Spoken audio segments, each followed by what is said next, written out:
Hello everyone. Today we will study about the activity 1.1. Take two potted plants of the same kind. Keep one in the dark or in a black box for 72 hours and other in a sunlight. Perform iodine test with the leaves of both the plants as you did in class 6 and record your results. Now leave the pot which was earlier kept in the dark in the sunlight for 3-4 days and perform the iodine test again on its leaves. Record your observation in your notebook. It means that we have to take two potted plants in a of the same kind, means not for different kind. ಅಂದ್ರೆ ಎರಡು same ಒಂದೇ ತರದ ಎರಡು ಗಿಡಗಳನ್ನ ಬೇರೆ ಬೇರೆ pot ಅಲ್ಲಿ ಹಚ್ಚಿಡ್ಬೇಕು. One should be kept in a dark, ಒಂದು ಕತ್ಲೆ ಒಳಗಿಡೋದು. ಇನ್ನೊಂದು others should be kept in a sunlight for 72 hours, 72 ತಾಸು ಒಂದನ್ನ ಕತ್ಲೆ ಒಳಗಿಡಬೇಕು, ಇನ್ನೊಂದನ್ನ ಬೆಳಕಲ್ಲಿ ಇಡಬೇಕು. Perform iodine test with the leaves of the both the plants as you did in class 6th. Last year you had done the test, iodine test. Like that you have to do the iodine test for both the plants. Record your results. ಆಮೇಲೆ ಅದರ result ಏನು ಬರ್ತದೆ ಅನ್ನೋದನ್ನ ಒಂದು record ಮಾಡಿ ಇಟ್ಕೋಬೇಕು. Next, ನಾವು leave the pot which was earlier kept in the dark and in the sunlight for 3-4 days and perform the iodine test again on its leaves. ಅಂದ್ರೆ ಮತ್ತೆ 3-4 ದಿನ ಕಂಟಿನ್ಯೂಸ್ ಒಂದು ಸನ್ಲೈಟ್ ಇನ್ನೊಂದು ಡಾರ್ಕ್ ಅಲ್ಲಿ ಮತ್ತೆ ಸೇಮ್ ಪ್ಲಾಂಟ್ ಇಡೋದು. ಇಟ್ಟಾಗ ಅದರ ಇದನ್ನ ರಿಸಲ್ಟ್ಸ್ ಅನ್ನ ನಾವು ರೆಕಾರ್ಡ್ ಮಾಡಿ ಒಂದು ನೋಟ್ಬುಕ್ ಅಲ್ಲಿ ಬರೆದಿಟ್ಕೋಬೇಕು. So that you can come to know that what is the difference between these two. The leaves other than green also have chlorophyll. ಅಂದ್ರೆ ಬರೀ ಗ್ರೀನ್ ಕಲರ್ ಪ್ಲಾಂಟ್ ಅಲ್ಲಿ ಅಷ್ಟೇ, ಗ್ರೀನ್ ಕಲರ್ ಲೀವ್ಸ್ ಇರತಕ್ಕಂತ plants ಅಲ್ಲಿ ಅಷ್ಟೇ ಇದು ಕ್ಲೋರೋಫಿಲ್ ಇರಂಗಿಲ್ಲ.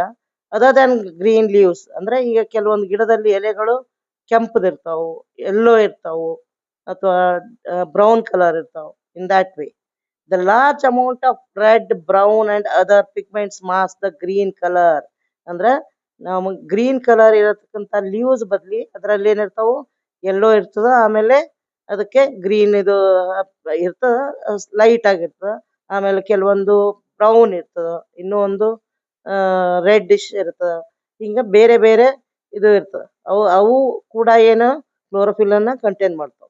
Photosynthesis takes place in these leaves also. ಇಲ್ಲಿ ಕೂಡ ಫೋಟೋಸಿಂಥಸಿಸ್ ಟೇಕ್ಸ್ ಪ್ಲೇಸ್ ಆಗುತ್ತೆ. You often see slimy green patches in ponds or the stagnant water bodies.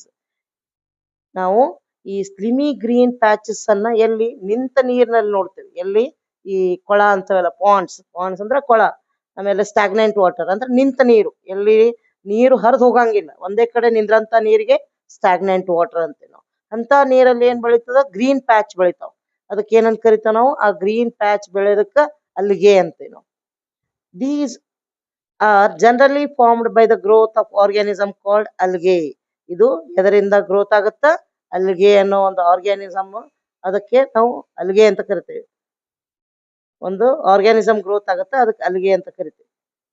Can you guess why algae are green in colour? ಯಾಕೆ algae green colour ಇರ್ತದಂತ? They contain chlorophyll which gives them the green colour. ಇದು ಯಾಕೆ green colour ಇರ್ತದಂದ್ರ ಅದರಲ್ಲಿ chlorophyll ಇರ್ತದೆ. Already we have studied what is chlorophyll.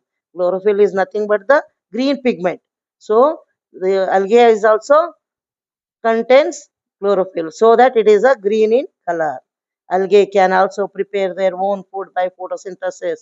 Algae ಕೂಡ ತನ್ನ ಆಹಾರವನ್ನ ಎದರಿಂದ photosynthesis ಇಂದ. Now we are going to study about the synthesis of plant food other than the carbohydrates. ಈಗ synthesis of plant food, carbohydrate other than the carbohydrates. Carbohydrate ಬಿಟ್ಟು ಮತ್ತೆ ಬೇರೆ ಕಡೆಯಿಂದ ಹೇಗಾಗುತ್ತೆ. Just learn that plants synthesise carbohydrates through the process of photosynthesis. ಅಂದ್ರೆ ನಾವು ಹೀಗೆ ಕಲ್ತೀವಿ ಏನಂತ, plant synthesise carbohydrates through the process of photosynthesis ಅಂತ. ಹಾಗಾದ್ರೆ ಕಾರ್ಬೋಹೈಡ್ರೇಟ್ಸ್ ಅಲ್ಲಿ ಏನಿರ್ತದೆ ಅಂತ, the carbohydrates are made of carbon, hydrogen and oxygen. Carbohydrates ಅಲ್ಲಿ ಏನೇನಿರ್ತಾವು ಕಾಂಪೋನೆಂಟ್ಸ್, ಕಾರ್ಬನ್ನು, ಹೈಡ್ರೋಜನ್ ಮತ್ತು ಆಕ್ಸಿಜನ್ ಇರ್ತದೆ. These are used to synthesize other components of food such as proteins and fats. ಇದ್ರೊಳಗೆ ಮತ್ತೆ ಕಾಂಪೋನೆಂಟ್ಸ್ ಇರ್ತಾವೆ, ಏನು ಪ್ರೋಟೀನ್ಸ್ ಮತ್ತ ಫ್ಯಾಟ್ಸ್ ಅನ್ನೋದು. ಇದರಲ್ಲಿ ಈ ಕಾರ್ಬೋಹೈಡ್ರೇಟ್ ಅಲ್ಲಿ ಇದು ಸಿಂಥಸೈಸ್ ಮಾಡುತ್ತೆ. ಅದರಲ್ಲಿ ಯಾವ ಕಾಂಪೋನೆಂಟ್ಸ್ ಆಫ್ ಫುಡ್ ಇರ್ತಾವು? ಪ್ರೋಟೀನ್ ಮತ್ತು fat. But proteins are nitrogenous substances. ಈ protein ಅನ್ನೋದೇನು?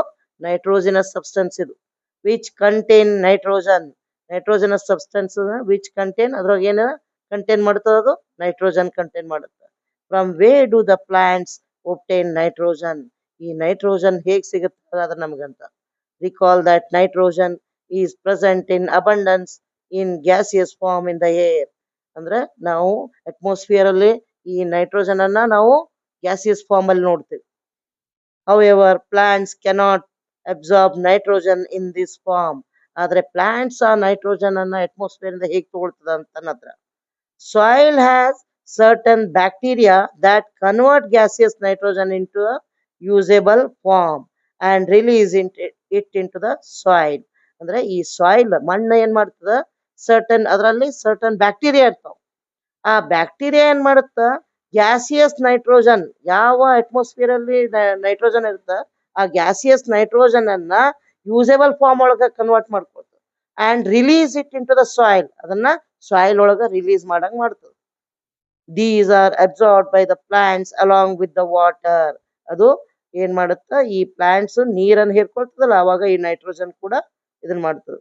Also you might have you have seen farmers adding fertilizers rich in nitrogen to the soil. ನಾವು ಫಾರ್ಮರ್ಸ್ ಅಂದ್ರೆ ಈ ರೈತ ಏನ್ ಮಾಡ್ತಾನ? ತಮ್ಮ ಹೊಲಗಳಿಗೆ ಫರ್ಟಿಲೈಸರ್ ಹಾಕ್ತಾರ, ಅಂದ್ರೆ ಗೊಬ್ಬರ. ಆ ಗೊಬ್ಬರ ಜೊತೆಗೆ ಅದ್ರ ಗೊಬ್ಬರದಲ್ಲಿ ಏನಿರ್ತದ? It is rich in nitrogen.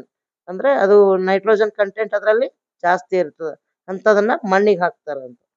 In this way, the plants fulfill their requirement of nitrogen along with other constituents. ಅಂದ್ರೆ ಬೇರೆ ಇದ್ರ ಕಾನ್ಸ್ಟಿಟ್ಯೂಂಟ್ ಜೊತೆಗೆ ಈ ನೈಟ್ರೋಜನ್ ಕಂಟೆಂಟ್ ಅನ್ನ ಕೂಡ ಪ್ಲಾಂಟ್ ಹೀಗೆ ತಗೊಳ್ತದೆ ತನ್ನಲ್ಲಿ ಅಂತ. Plants can then synthesise proteins and vitamins. ಹೀಗೆ ಪ್ಲಾಂಟ್ಸಿಗೂ ಪ್ರೋಟೀನ್ಸ್ ವಿಟಮಿನ್ಸ್ ಹೇಗೆ ಸಿಗುತ್ತೆ ಅನ್ನೋ ಗೊತ್ತಾಯ್ತಾ? So we can come to know that plants also synthesise proteins and vitamins ಅಂತ. Now we are going to study the other modes of nutrition in plants. ಮತ್ತೆ ಬೇರೆ modes ಅದಾವ ನ್ಯೂಟ್ರಿಷನ್ ಹೇಗಾಗತ್ತಂತ ಪ್ಲಾಂಟ್ಸ್ ಅಲ್ಲಿ. There are some plants which do not have chlorophyll. ಕೆಲವೊಂದು plants ಗೆ chlorophyll ಇರಂಗಿಲ್ಲ. ಹಾಗಾದ್ರೆ ಅದೇನ್ ಮಾಡ್ತದ ಅಂತ. They cannot synthesize food. ಅದು ತನ್ನ ಆಹಾರ ತಯಾರಿಸ್ಕೊಳ್ಳಂಗಿಲ್ಲ. Then how do they survive and from where do they derive nutrition? ಹಾಗಾದ್ರೆ ಅವು ಹೇಗ್ ಬದುಕ್ತಾವು ಮತ್ತು ಅದ್ರ ನ್ಯೂಟ್ರಿಷನ್ ಹೇಗೆ ಸಿಗುತ್ತೆ ಅದಕ್ಕಂತ ಅದನ್ನ ನಾವು ಸ್ಟಡಿ ಮಾಡೋಣ. Like humans and animals, such plants depend on food produced by other plants.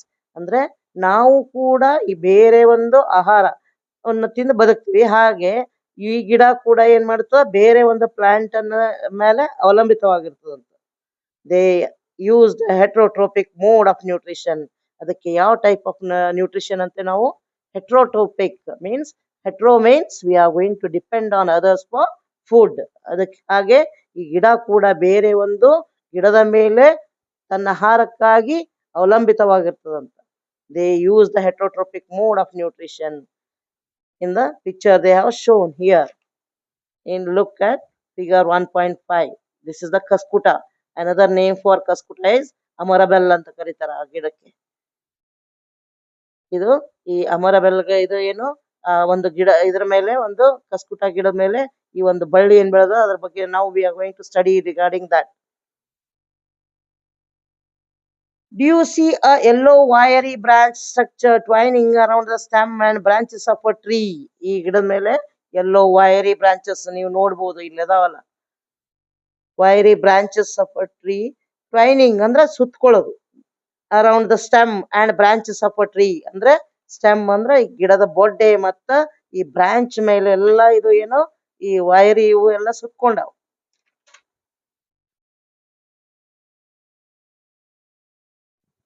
This is plant called Cuscuta or amarbel. ಈ ಪ್ಲಾಂಟಿಗೆ ನಾವು ಏನಂತ ಕರಿತೇವೆ? ಕಸ್ಕುಟ ಅಂತ ಕರಿತೇವೆ, ಅಥವಾ ಇನ್ನೊಂದು ಹೆಸರು ಏನಿದಕ್ಕೆ ಅಮರಬೆಲ್ ಅಂತ. It does not have chlorophyll. ಅಂದ್ರೆ ಇದಕ್ಕೆ ಕ್ಲೋರೋಫಿಲ್ ಇರಂಗಿಲ್ಲ ಈ ಪ್ಲಾಂಟಿಗೆ. It takes readymade food from the plant on which it is climbing. ಹಾಗಾದ್ರೆ ಇದಕ್ಕೆ ಫುಡ್ ಎಲ್ಲಿಂದ ಸಿಗುತ್ತ ಅಂದ್ರ ಅದು ಇನ್ನೊಂದು ಗಿಡದ ಮೇಲೆ ಏನೋ ಅದು ಸುತ್ತಕೊಂಡಿರ್ತದ, ಆ ಗಿಡದಿಂದ ತನ್ನ ಆಹಾರವನ್ನ ತಗೊಳ್ತದ. ಅದು the plant on which it claims is called it's host. ಯಾವ್ದು ಗಿಡಕ್ಕೆ ಅದು ಸುತ್ತಕೊಂಡಿರ್ತದೆ ಅದಕ್ಕೆ ಏನಂತ ಕರಿತೀವಿ ನಾವು? ಹೋಸ್ಟ್ ಅಂತ ಕರಿತೀವಿ. Since it deprives the host of valuable nutrients, Cuscuta is called the parasite. ಹಾಗಾದ್ರೆ ಕಸ್ಕುಟ ಅನ್ನ ಏನಂತ ಕರಿತೀವಿ ನಾವು? It is called as parasite. Why? Because it is going to depend on other plants for food. Have you seen or heard of plants that can eat animals? ಅಂದ್ರೆ ಕೆಲವೊಂದು ಗಿಡಗಳು ಏನ್ ಮಾಡ್ತಾವಂತೆ, ಸಣ್ಣ ಸಣ್ಣ ಇನ್ಸೆಕ್ಟ್ಸ್ ಅನ್ನ ತಿಂತಾವ. There are few plants which can trap insects and digest them. ಕೆಲವೊಂದು plants ಏನ್ ಮಾಡ್ತಾವು, ಒಂದು ಇನ್ಸೆಕ್ಟ್ ಅದ್ರ ಮೇಲೆ ಕುಂತ ತಕ್ಷಣ ಟ್ರ್ಯಾಪ್ ಮಾಡಿ ಅದನ್ನ ಡೈಜೆಸ್ಟ್ ಮಾಡ್ಕೊಂತಾವು. Is it not amazing?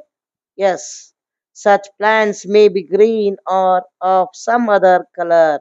ಅಂತ ಪ್ಲಾಂಟ್ಸ್ ಗ್ರೀನ್ ಕಲರ್ ಆಗಿರ್ಬೋದು ಅಥವಾ ಬೇರೆ ಕಲರ್ ಆಗಿರ್ಬೋದು ಅಂತ.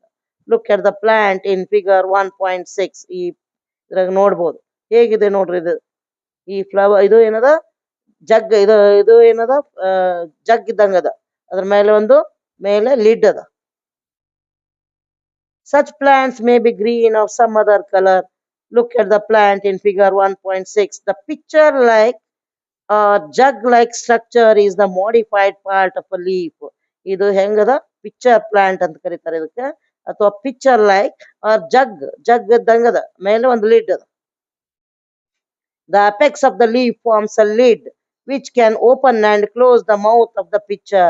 ಇದ್ರ ಮೇಲೆ ಒಂದು ಲಿಡ್ ಇರುತ್ತ, ಅದ್ರ ಮೇಲೆ ಒಂದು ಅದ್ರ ಮೇಲೆ ಬಂದು ಇನ್ಸೆಕ್ಟ್ ಒಳಗಡೆ ಕೂತಾಗ ಅದಕ್ಕೊಂದು ಸ್ಟಿಕ್ಕಿ ಸಬ್ಸ್ಟೆನ್ಸ್ ಇರುತ್ತೆ, ಅದು ಅಂಟ್ಕೊಂಡ ತಕ್ಷಣ ಅದೇನ್ ಮಾಡುತ್ತ, ಲಿಡ್ ಅನ್ನ ಕ್ಲೋಸ್ ಮಾಡ್ಬಿಡುತ್ತೆ. ಅವಾಗ ಇನ್ಸೆಕ್ಟ್ ಅದ್ರೊಳಗಡೆ ಹೋಗ್ಬಿಡುತ್ತೆ. Inside the picture there are hair which are directed downwards. ಈ ಪಿಕ್ಚರ್ ಪ್ಲಾಂಟ್ ಒಳಗೆ ಏನದಾವು, ಒಳಗಡೆ ಸಣ್ಣ ಸಣ್ಣ ಕೂದಲ, ನಿಮ್ಮ especially when in your nose ಅಥವಾ ನಿಮ್ಮ ಕಿವಿಯೊಳಗ ಸಣ್ಣ ಸಣ್ಣ ಹೇರ್ ಲೈಕ್ ಸ್ಟ್ರಕ್ಚರ್ ಅದಾವ. ಸೊ ದಟ್ ಅದ ಜಲ್ಲಿ, ಅದು ಒಂದು ಸ್ಟಿಕ್ಕಿ ಸಬ್ಸ್ಟೆನ್ಸ್ ಇರುತ್ತೆ. ಅದ್ರಾಗ ಏನಾದ್ರೂ ಧೂಳು ಅಥವಾ ಇದು ಎಲ್ಲ ಅದ್ರ ಮೇಲೆ ಹೋಗಿ ಕುಂತಾಗ ಏನಾಗುತ್ತೆ, ಅದು ಒಳಗ್ ಹೋಗಂಗಿಲ್ಲ, ಅದ್ರ ಮೇಲೆ ಅಂಟ್ಕೊಂಡ್ಬಿಡುತ್ತೆ. ಹಾಗೆ ಇದರಲ್ಲಿ ಕೂಡ ಏನು, ಈ ಲೀವ್ಸ್ ಅಲ್ಲಿ ಕೂಡ ಈ ಸ್ಟಿಕ್ಕಿ ಸಬ್ಸ್ಟೆನ್ಸ್ ಇರೋದ್ರಿಂದ ಅದೇನ್ ಮಾಡುತ್ತೆ, ಅದ್ರ ಮೇಲೆ ಹೇರ್ ಲೈಕ್ ಸ್ಟ್ರಕ್ಚರ್ ಇರೋದ್ರಿಂದ ಅದ್ರ ಮೇಲೆ ಹೋಗಿ ಕೂತ್ಕೊಂಡ ತಕ್ಷಣ ಜೆಲ್ಲಿ ಲೈಕ್ ಸಬ್ಸ್ಟೆನ್ಸ್ ಇರುತ್ತೆ, ಅದಕ್ಕೆ ಅಂಟ್ಕೊಂಡ್ಬಿಡುತ್ತೆ. When an insect lands in the pitcher, the lid closes and trapped the insects gets entangled into the hair. ಅವಾಗ ಏನ್ ಮಾಡುತ್ತೆ, ಮೇಲಿನ lid close ಮಾಡ್ಬಿಡುತ್ತೆ.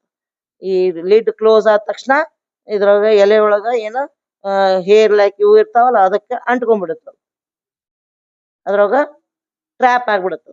Lid closes and insect trap. The insect is digested by the digestive juices.